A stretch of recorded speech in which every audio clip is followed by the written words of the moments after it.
नमस्कार दोस्तों, मेरा नाम है भालचंद्र। ब्रह्मांड सिद्धि आश्रम में आप सभी का स्वागत है। आज के इस वीडियो में हम चर्चा करेंगे धनु राशि का सन 2021 का संपूर्ण राशिफल। कैसे होंगे ग्रह योग, कैसे होंगे ग्रहों के राशांतर और वो आपके राशि पर किस प्रकार से परिणाम करने वाले हैं, कौन से निर्णय आपको लेने हैं, कौन से निर्णय आपको टालने हैं। उसी प्रकार आपका स्वास्थ्य किस प्रकार का होगा, आपके फाइनेंशियल स्टेटस किस प्रकार की होगी, आपकी आर्थिक जो स्थिति है वो किस प्रकार की होगी, आपके जो घर के लोग हैं उनके साथ आपके जो रिलेशन होगा वो किस प्रकार का होगा।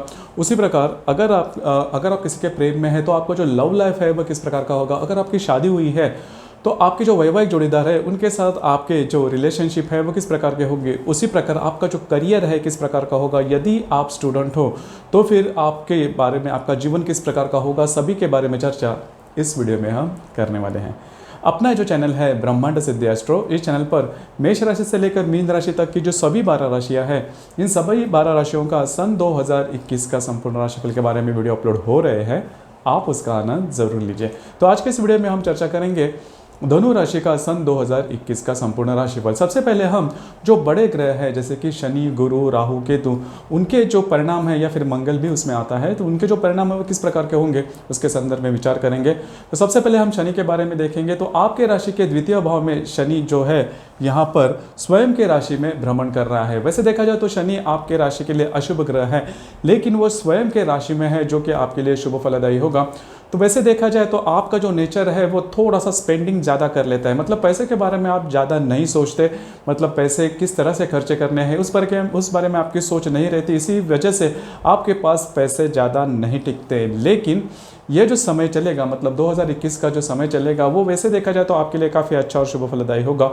वैसे देखा जाए तो पैसे आपको कम मिलेंगे, लेकिन बचत भी होगी, मतलब सेविंग भी काफ़ी अच्छी तरीके से होगी, जिसकी वजह से पैसे के मामला में किसी भी प्रकार के प्रॉब्लम या कॉम्प्लिकेशन आपको नहीं आएंगे। यह जो शनि है, यह शनि तृतीय दृष्टि से आपके चतुर्थ भाव को देख रहा है। तो आपके घर के जो बुजुर्ग लोग होंगे उनके सेहत के बारे में थोड़ा सा ध्यान देना आपको ज़्यादा आवश्यक होगा। उसी प्रकार यह जो शनि है, यह शनि सप्तम दृष्टि से आपके अष्टम भाव को देख रहा है। तो अगर आपका विवाह हुआ है तो आपके जो इन-लॉज होंगे, आपके जो घर के लोग होंगे, मतलब आपके जो ससुराल के जो लोग होंगे, उनके साथ छोटी मोटी बातों को लेकर तकरार वगैरह हो सकती है। वहाँ पर थोड़ा सा आपको ध्यान देना आवश्यक होगा। उसी प्रकार यह जो शनि है, यह शनि दशम दृष्टि से आपके लाभ भाव को भी देख रहा है। तो आपके ऐसे जो मित्र, परिवार में ऐसे जो मित्र रहेंगे जो कि आपके उम्र से बहुत ज़्यादा बड़े हैं, उनसे आपको काफ़ी अच्छी तरीके से मदद वगैरह मिल सकती है। तो जो शनि का भ्रमण है, मोटे तौर पर देखा जाए तो आपके लिए फाइनेंशियल स्टेटस काफ़ी अच्छे तरीके से ला सकता है। उसी प्रकार अब हम चर्चा करेंगे गुरु ग्रह के बारे में। तो गुरु ग्रह के बारे में देखा जाए तो आपके राशि का स्वामी ही गुरु ग्रह है, जो कि आपके द्वितीय भाव में विराजमान है, नीच राशि में। देखिए, ये पहले तो बात, ये जो द्वितीय भाव है वो गुरु का स्वयं का भाव है। दूसरी ज़्यादा महत्वपूर्ण बात, यद्यपि वह जो गुरु है नीच राशि का है, मतलब मकर राशि का है, लेकिन जिस राशि में, मकर राशि में गुरु भ्रमण करेगा, उस राशि का स्वामी शनि भी वहीं पर स्थित है। इसी वजह से गुरु के जो मिलने वाले अशुभ परिणाम हैं वो काफ़ी मायनों में कम होते हुए नजर आएंगे। तो इस वजह से अगर देखा जाए, इस दृष्टि से अगर देखा जाए तो गुरु का जो भ्रमण है आपके लिए शुभ फलदायी साबित होगा। पहली तो सबसे महत्वपूर्ण बात पैसे के मामले में, जैसे मैंने शुरुआत में कहा कि जो शनि है वो आपको पैसे के सोर्सेस कम दिखाई देगा, लेकिन ये जो गुरु है वो पैसे बहुत ज़्यादा आपको दे सकता है, या फिर ऐसे मतलब आपकी जो मांग रहेगी सेटिस्फैक्शन आपको मिलेगा। कई दफ़ा ऐसे होता है कि पैसे ज़्यादा मिलने के बावजूद हमारा सेटिस्फैक्शन नहीं होता, लेकिन ये जो गुरु है सेटिस्फैक्शन देगा। और दूसरी ज़्यादा सबसे महत्वपूर्ण बात, अगर आपके घर में कोई विवाद चल रहा है, अगर कोई प्रॉब्लम चल रही है, घर के लोगों के साथ आपकी जो रिलेशनशिप है वो अच्छी तरीके से नहीं जम रही है, तो ये जो गुरु है उसमें काफ़ी अच्छा सुधार लेके आएगा। तो और पैसे के मामले में अगर देखा जाए तो पैसे के जो सोर्सेस होते हैं, पैसे मिलने के जो सोर्सेस होते हैं वो आपके बढ़ते हुए नजर आएंगे। तो उस तरह से देखा जाए तो गुरु आपके लिए शुभ फलदायी साबित होगा। उसी प्रकार ये जो गुरु है, यह गुरु पंचम दृष्टि से आपके षष्ठ भाव को देख रहा है। तो यहाँ पर 2-3 बातें हैं, उसके ऊपर थोड़ा सा ध्यान देना आवश्यक है। सबसे ज़्यादा महत्वपूर्ण बात, अगर आप जॉब सीकर हो, अगर आपको जॉब नहीं मिल रही, या फिर जो जॉब अभी आपकी चल रही है उसमें आप सेटिस्फाई नहीं हो, नए जॉब के फिराक में हो, तो ये जो गुरु है आपको जॉब अच्छी तरीके से देगा। उसी प्रकार जहाँ पर आप काम करते हो, नौकरी करते हो या फिर व्यवसाय करते हो, वहाँ पर के जो लोग होंगे, वहाँ पर के जो सहकर्मी होंगे, वो आपके लिए काफ़ी मददगार साबित होंगे। तो ये बात आपके लिए काफ़ी ज़्यादा महत्वपूर्ण साबित होगी। उसी प्रकार और एक बात है, वो थोड़ी सी निगेटिव हो सकती है। अगर आप किसी व्याधि से ग्रसित हो तो ये जो गुरु है उसमें थोड़ा बहुत आपको प्रॉब्लम दे सकता है, तो वहाँ पर थोड़ा सा चौकन न रहना ज़्यादा आवश्यक होगा। उसी प्रकार यह जो गुरु है, यह गुरु सप्तम दृष्टि से आपके अष्टम भाव को भी देख रहा है, तो ये बात आपके लिए काफ़ी महत्वपूर्ण साबित होगी। कभी कभी होता क्या है कि हम किसी की मदद करते हैं लेकिन उसके संदर्भ में किसी फल की अपेक्षा नहीं करते, किसी फायदे की अपेक्षा नहीं करते, और आपके राशि में देखा जाए तो ये बात काफ़ी मायनों में होती है, क्योंकि आपकी जो राशि हमेशा सपोर्टिव रहती है, दूसरों को हमेशा मदद करती है। कोई भी व्यक्ति अगर दुख में है, दुविधा में है, तो आपकी जो राशि है वो दौड़ के वहाँ पर जाएगी, उसको सभी प्रकार के जितना हो सके उतना आपकी जो राशि है वो मदद करेगी। तो ये जो बात है आपके लिए इस साल बहुत ज़्यादा फीडबैक लेके आएगी। मतलब ऐसे कई काम जिसके बारे में आपने सोचा नहीं था, सिर्फ आपने मदद की थी, तो आपको अनएक्सपेक्टेड लाभ वगैरह उन व्यक्तियों से मिलने की संभावना काफ़ी ज़्यादा बनती है। तो ये जो गुरु है वो आपको अनएक्सपेक्टेड लाभ काफ़ी मायनों में देगा। उसी प्रकार यह जो गुरु ग्रह है, यह गुरु ग्रह नवम दृष्टि से आपके दशम भाव को देख रहा है। तो ये बात आपके लिए बहुत ज़्यादा इंपॉर्टेंट है। आपके करियर के मामले में जो भी कॉम्प्लिकेशंस प्रॉब्लम, देखिए आपने करीबन पिछले 1.5-2 साल में बहुत ज़्यादा प्रॉब्लम्स देखे हैं, बहुत ज़्यादा फ्रस्ट्रेशन आपको आया था, बहुत ज़्यादा स्ट्रेस आया था घर के लोगों के कारण या फिर व्यवसाय के मामले के कारण, या फिर करियर में भी जितना आप चाहते हो इस प्रकार से बातें नहीं हो रही थी। लेकिन ये साल पूरी तरह से अलग होगा। आपको करियर में अच्छी तरीके से लिफ्ट वगैरह मिल सकती है। जो भी आप करियर चाहते हो, अगर आप करियर में चेंज करना चाहते हो तो उसके संदर्भ में कुछ अच्छे अपॉर्चुनिटी आपके सामने आ सकते हैं, जो कि आपके लिए काफ़ी पॉजिटिव भी साबित होंगे। इसके बाद हम चर्चा करेंगे राहु केतु के बारे में। राहु केतु के बारे में अगर देखा जाए तो जो राहु का भ्रमण है वो आपके षष्ठ भाव में राहु भ्रमण कर रहा है। उसी प्रकार आपके व्यय भाव में केतु का भ्रमण है। तो षष्ठ भाव का जो राहु है वो 2-3 बातों में, जैसे मैंने गुरु के भ्रमण के बारे में कहा कि आपके सेहत के बारे में प्रॉब्लम कॉम्प्लिकेशन आ सकते हैं, ये जो राहु है उसके संदर्भ में ये जो बातें हैं वो थोड़ी बहुत उसमें इंटेंसिफाई कर सकता है, उसमें थोड़ी बढ़ोतरी कर सकता है। ऐसे कोई मतलब प्रॉब्लम आ सकती है जिसके बारे में आपने सोचा नहीं था, या फिर जिसके लक्षण हैं वो आपको दिखाई नहीं देंगे, इसके बारे में थोड़ा सा चौकन्ना रहना ज़्यादा आवश्यक है। दूसरी ज़्यादा महत्वपूर्ण बात, जहाँ पर आप काम करते हो, नौकरी करते हो या फिर व्यवसाय करते हो, वहाँ पर के जो गुप्त शत्रु जिसे हम बोलते हैं, जो कि आपके आगे तो बहुत अच्छे बोलते हैं लेकिन पीठ पीछे आपकी बुराइयां करते हैं, तो उन लोगों से थोड़ा सा सावधान रहना आपको ज़्यादा आवश्यक होगा। तो अब हम चर्चा करेंगे मंगल ग्रह के बारे में कि मंगल जो ग्रह है वो किस प्रकार से आपको परिणाम करने वाला है। तो सबसे पहले महत्वपूर्ण बात, ये जो मंगल है, यह मंगल ग्रह दिनांक 22 फरवरी से लेकर 14 अप्रैल तक का जो समय है, इस समय में ये जो मंगल ग्रह है आपके षष्ठ भाव में भ्रमण करेगा। तो वहाँ पर राहु भी है, शनि की भी, गुरु की भी दृष्टि है, और वहाँ से मंगल भी भ्रमण करेगा। तो इस कालावधि के दरमियान सेहत के ऊपर ध्यान देना आपको बहुत ही ज़्यादा आवश्यक है। इसी प्रकार जहाँ पर आप काम करते हो, नौकरी करते हो या फिर व्यवसाय करते हैं, वहाँ पर के जो लोग होंगे उनसे भी थोड़ा सा बचना आपको आवश्यक होगा। उसी प्रकार ये जो मंगल है, यह मंगल दिनांक 6 दिसंबर के बाद आपके व्यय भाव में चला जाएगा, मतलब इस साल के अंत में। तो मतलब कंप्लीट पूरा अगर दिसंबर महीना देखा जाए तो उसमें आपको थोड़ा बहुत स्ट्रेस वगैरह आ सकता है, लेकिन मोटे तौर पर अगर देखा जाए तो ये जो मंगल ग्रह है, या मंगल ग्रह आपके लिए इस पूरे साल में कोई बड़ी दुविधा लेके नहीं आएगा। तो ये थे जो बड़े ग्रह हैं, उनके जो मिलने वाले परिणाम आपके राशि के लिए किस प्रकार के होंगे उसके संदर्भ में चर्चा। अब हम चर्चा करेंगे कि जो एस्पेक्ट्स होते हैं, ग्रहों के जो योग होते हैं, वो भी अपने अपनी तरीके से आपके राशि पर, हर राशि पर परिणाम करते हैं। उसके क्षेत्र अलग अलग हो सकते हैं। उसी प्रकार ग्रहण जो होते हैं वो भी अपने अपनी तरीके से आपके मनस्थिति पर या फिर आपके पूरे सोचने के तरीके पर वो परिणाम करते हैं। उसी प्रकार कई ऐसे ग्रह होते हैं जो कि वक्री भी होते हैं, और वक्री होने के कारण उनसे मिलने वाले जो परिणाम है, जो शुभ परिणाम है, उसमें काफ़ी तौर पर कटौती होती है। तो वे किस प्रकार के होंगे उसके बारे में भी चर्चा करेंगे। तो सबसे पहले हम देखेंगे जनवरी महीने के बारे में अगर देखा जाए तो रवि और शनि की युति होने जा रही है आपके द्वितीय भाव। इसका जो कालावधि होगा वो कालावधि दिनांक 21 जनवरी से लेकर करीबन 25 जनवरी तक का जो समय है, इसमें रवि और शनि की युति आपके द्वितीय भाव में होने जा रहे हैं। तो ये जो युति है आपके लिए बहुत ज़्यादा इंपॉर्टेंट है, आपको बहुत ज़्यादा फायदेमंद साबित होगी।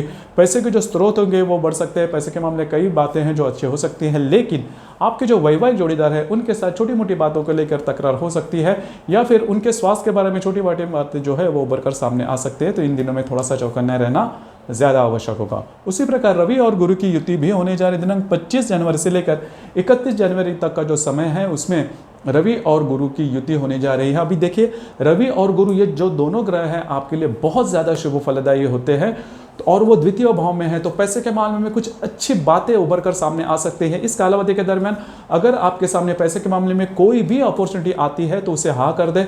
कोई भी ऐसी इन्वेस्टमेंट अपॉर्चुनिटी आती है, करियर के बारे में अपॉर्चुनिटी आती है, तो उसका हाँ करिए, क्योंकि वो काफ़ी ज़्यादा आपको महत्वपूर्ण साबित होगी, उससे काफ़ी अच्छे आपको लाभ भी मिलेंगे। तो ये जो युति है, रवि गुरु की जो युति है आपके लिए बहुत ज़्यादा शुभ फलदायी होगी। उसी प्रकार जो बुध ग्रह है वो बुध ग्रह वक्री होने जा रहा है। आपका ये जो बुध ग्रह सप्तमेश भी है, दशमेश भी है, तो दिनांक 31 जनवरी से लेकर करीबन 20 फरवरी तक का जो समय है उसमें यह जो बुध ग्रह, यह बुध ग्रह वक्री हो जाएगा, और यह आपके तृतीय भाव से आपके द्वितीय भाव में वक्री हो जाएगा। देखिए, यह जो कालावधि है, इस कालावधि में 2-3 बातें उसके ऊपर थोड़ा सा ध्यान देना आवश्यक होगा। पहले सबसे महत्वपूर्ण बात, आपके जो वैवाहिक जोड़ीदार है उनके साथ किसी ना किसी बातों को लेकर मिसअंडरस्टैंडिंग हो सकती है, या फिर उनके सेहत के बारे में ऐसी कोई प्रॉब्लम उभर कर सामने आ सकती। ये बात। दूसरी ज़्यादा महत्वपूर्ण बात, इस कालावधि के दरमियान जो बुध वक्री का जो मैंने कालावधि बताया, इस कालावधि के दरमियान किसी भी प्रकार के बड़े इन्वेस्टमेंट वगैरह नहीं करना। पैसे के मामला में जो भी बातें हैं, इन्वेस्टमेंट हो या फिर कोई भी बात अगर आपको करनी है, तो इस कालावधि के दरमियान इसके संदर्भ में बड़े निर्णय नहीं लेना।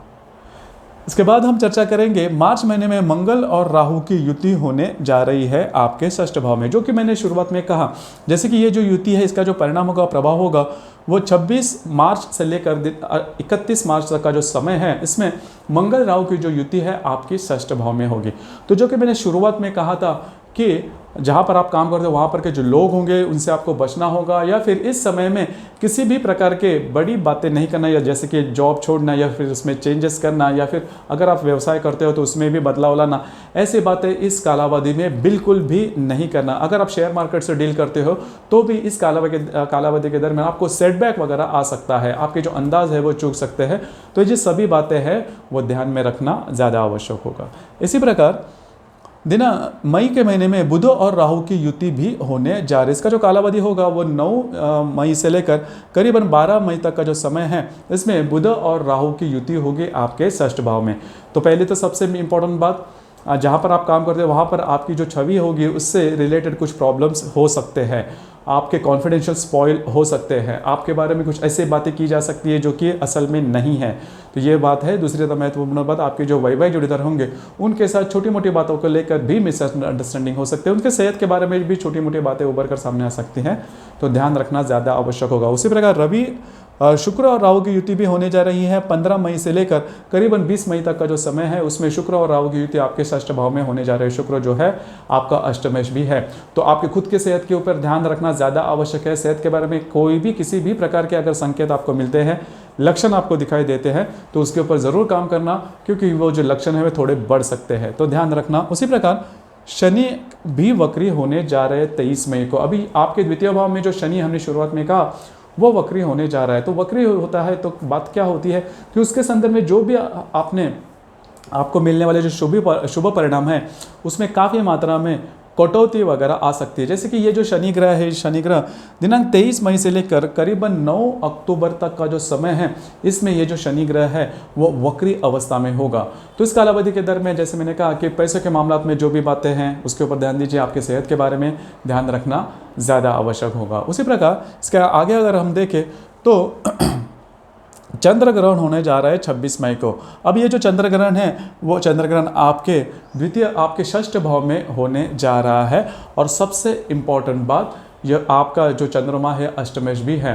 तो 2-3 बातें हैं इसके ऊपर अच्छी तरीके से ध्यान में रखना। अगर आप सरकारी नौकरी में काम करते हैं और अगर आप आउट ऑफ द वे जाके काम करते हैं, मतलब उल्टा सुल्टा काम करते हैं, तो उससे बचिए, क्योंकि ये जो पर्टिकुलर ग्रहण है आपके लिए काफ़ी ज़्यादा महंगा साबित हो सकता है। इसका जो कालावधि होगा, ग्रहण है 26 मई को, लेकिन इसका जो प्रभाव देखा जाएगा करीबन 24 मई से लेकर 27-28 मई तक का जो समय है, इसमें इसका जो भ्रमण है वो देखा जाएगा, मतलब इसका जो इन्फ्लुएंस है वो देखा जाएगा। तो ये जो मैंने बात की इसके ऊपर ध्यान दीजिए। सेहत के बारे में भी आपको कुछ लक्षण दिखाई दे सकते हैं। उसी प्रकार बुध जो है वो वक्री होने जा रहा है फिर से दिनांक 30 मई से लेकर 23 जून तक का जो समय है उसमें ये जो बुध है वो वक्री होने जा रहा है मिथुन और वृषभ राशि, मतलब आपके सप्तम और षष्ठ स्थान में ये जो बुध है वो वक्री अवस्था में होगा। आपके जो वैवाहिक जोड़ीदार है उनके साथ छोटी मोटी बातों को लेकर तकरार वगैरह हो सकती है, छोटी मोटी बातें रहेंगी, मिसअंडरस्टैंडिंग होती रहेगी, तो उसके ऊपर थोड़ा सा ध्यान देना आवश्यक है। इसके पहले ही अगर आपके जो वैवाहिक जोड़ीदार है उनके साथ आपके जो प्रॉब्लम है चल रही है, तो यह जो मैंने मुझे बुध वक्री का जो कालावधि बताया उसमें ये बातें थोड़ी ज़्यादा उभर कर सामने आ सकती है। उसी प्रकार सूर्य ग्रहण भी होने जा रहा है। 10 जून को सूर्य ग्रहण होगा आपके षष्ठ भाव में। जो सूर्य है, सूर्य आपका भाग्यश भी है, और यह जो कालावधि है सूर्य ग्रहण का वो 10 जून का है। तो करीबन 8 जून से लेकर 12 जून तक का जो समय है इस दरमियान किसी भी प्रकार के बड़े निर्णय नहीं लेना। अगर आप किसी बड़ी योजना पर काम कर रहे हो, कुछ बड़ा कुछ सोच रहे हो, ऐसी कोई बात है जिससे वजह से आपकी पूरी जो लाइफ है वो चेंज हो सकती है, ऐसे अगर कोई डिसीजन आपको लेने हैं तो इस कालावधि के दरमियान बिल्कुल नहीं लेना, किसी को भी प्रॉमिस नहीं करना, कमिटमेंट नहीं करना। उसी प्रकार फिर से जून महीने में गुरु वक्री होने जा रहा है। इसके पहले हमने देखा कि शनि जो है वो वक्री हुआ था मई के महीने में 21 जून को गुरु भी वक्री होने जा रहा है। तो गुरु और शनि दोनों भी आपके द्वितीय भाव में वक्री होंगे, तो इससे रिलेट करने वाले जो भी शुभ परिणाम है उसमें काफ़ी मात्रा में कटौती वगैरह आ सकती है। तो यह जो कालावधि, इसके कालावधि में बड़े निर्णय आपको नहीं लेने हैं। हालांकि जो गुरु है वो 21 जून से लेकर करीबन 17 अक्टूबर का जो समय है इसमें वक्री हो रहेगा, तो उसके ऊपर थोड़ा सा ध्यान रखना। वक्री जब ग्रह होता है तो अपने वो शुभ परिणाम पूर्णतः नहीं देता। उसी प्रकार जुलाई के महीने में अगर देखा जाए तो मंगल और शनि का प्रतियोग होने जा रहा है। शनि जो कि आपके द्वितीय भाव में है, उसके साथ आपके भाग्य भाव का जो मंगल है, आपके अष्टम भाव का जो मंगल है वो प्रतियोग करने जा रहा है। इसमें जो शनि है वो वक्री अवस्था में होगा। तो पैसे के मामला में जो भी बातें हैं इसके ऊपर थोड़ा सा आपको कंट्रोल रखना, नियंत्रण रखना ज़्यादा आवश्यक है। पैसे किस प्रकार से आपको खर्चे करने हैं, किस प्रकार से आपको इन्वेस्टमेंट करने हैं, सभी के बारे में ध्यान रखना होगा। उसी प्रकार अगर आप शेयर मार्केट से डील करते हो तो भी ये जो पर्टिकुलर कालावधि है आपके जो निर्णय हैं वो चूक सकते हैं। यह जो कालावधि होगा वो करीबन 1 जुलाई से लेकर 5 जुलाई तक का होगा, तो इसमें थोड़ा सा ध्यान रखना आवश्यक है। उसी प्रकार अगर आप प्रेम में हैं, मतलब आपकी जो लव लाइफ है वो भी इस दरमियान स्पॉइल होने की संभावना ज़्यादा बनती है, विवाद वगैरह हो सकते हैं, तो थोड़ा सा खुद के ऊपर थोड़ा सा नियंत्रण रखना ज़्यादा आवश्यक होगा। उसी प्रकार सितंबर के महीने में अगर देखा जाए तो बुध वक्री होगा तुला राशि में दिनांक 27 सितंबर से लेकर 18 अक्टूबर तक का जो समय है उसमें यह जो बुध है वो बुध वक्री होगा आपके 11वें भाव में, मतलब एकादश भाव से आपके दशम भाव में ये जो बुध है वह वक्री अवस्था में देखा जाएगा। तो यहाँ पर भी 2-3 बातें हैं। जहाँ पर आप काम करते हो, नौकरी करते हो या फिर व्यवसाय करते हो, वहाँ पर के जो लोग होंगे वो थोड़ा सा आपके बारे में कुछ अलग थलग बातें हो सकती है। आपकी जो इमेज है उसको धक्का लग सकता है। तो यह बातें हैं, थोड़ा सा आप इसके ऊपर गौर करना ज़्यादा आवश्यक है। किसी के ऊपर देखिए आपकी जो राशि उसमें होता है थोड़ी ट्रस्टवर्दी है, सामने वाले व्यक्ति पर जल्दी से विश्वास रख देती है, तो इसी बात पर थोड़ा सा चौकन्ना रहना आवश्यक है। जिन लोगों के ऊपर आपने विश्वास किया है वही लोग आपसे थोड़ा सा अलग थलग बर्ताव करेंगे, तो ध्यान रखना ज़्यादा आवश्यक होगा। उसी प्रकार अक्टूबर महीने में अगर देखा जाए तो रवि और मंगल की युति होने जा रही है कन्या राशि में। आपके दशम भाव में रवि मंगल की युति होने जा रहे हैं और इसका जो कालावधि होगा वो 5 अक्टूबर से लेकर 9 अक्टूबर तक का होगा। अब ये जो कालावधि है यह भी आपके लिए काफ़ी ज़्यादा महत्वपूर्ण है, क्योंकि ये जो दोनों ग्रह हैं आपके लिए शुभ ग्रह है और आपके दशम भाव में इसकी युति होने जा रही है। तो जो भी धनु राशि के व्यक्ति हैं, जो भी जॉबलेस है, उनको इस कालावधि के दरमियान अच्छे जॉब अपॉर्चुनिटी वगैरह आ सकती है। उसी प्रकार जो बिजनेस करते हैं उनके लिए भी ये कालावधि अच्छा होगा। लेकिन एक बात है, इसके ऊपर थोड़ा सा अमल करना ज़्यादा आवश्यक है।